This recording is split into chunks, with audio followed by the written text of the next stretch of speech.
আমাদের আজকে রেসিপি হচ্ছে সবজির ডাল।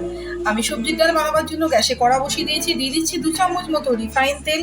দিয়ে দেবো আমি সামান্য পরিমাণ সাদা জিরে, আর দেবো আমি 2টো তেজপাতা কুচিয়ে রেখেছি, 2 টুকরো করে রেখেছি এটা। আর দেবো আমি কাঁচা লঙ্কা থেকে কেটে রেখেছি। আমি কিছু সবজি কেটে রেখেছি, কিছুটা লাউ, গাজর, ক্যাপসিকাম, বিনস, এগুলো আমি এর মধ্যে দিয়ে লাল করে আমি একটু আদা ঘষে রেখেছি, এর মধ্যে আমি দিয়ে দেবো 1 চামচ মতো জিরে গুঁড়ো, 1 চামচ মতো হলুদ গুঁড়ো, আর যেহেতু 3টে কাঁচা লঙ্কা দিয়েছি তাই আমি 1 চামচ মতো লঙ্কা গুঁড়ো দিচ্ছি। আপনারা চাইলে দেবেন, নাহলে নাও দিতে পারেন। আর দেবো সামান্য পরিমাণ 1/2 চামচ মতো ধনে গুঁড়ো।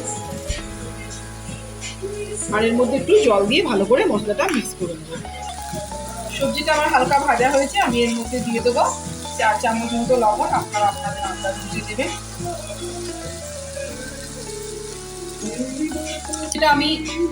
সবজিটা আমি হালকা ভেজে নিচ্ছি নুন দিয়ে, বেশি ভাজবো না। এবার এর মধ্যে আমি আগে থেকে রাখা মুগের ডাল ধুয়ে রেখেছি, সেটাকে আমি নুন দিয়ে ভেজে নেব। ডালটা আমি সবজির সাথে মিশিয়ে দিয়েছি। এবার আমি রেডি করে রাখা মশলাটা দিয়ে ডালটাকে ভালো করে কষে নেব।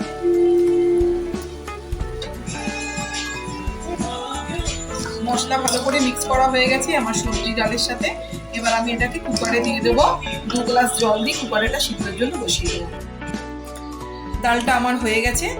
এবার আমি এর মধ্যে দিয়ে দিচ্ছি 1 চামচ মতো ঘি, আর দিয়ে দেবো আমি সামান্য পরিমাণ গরম মশলা দিয়ে ভালো করে এটাকে মিক্স করে দেবো।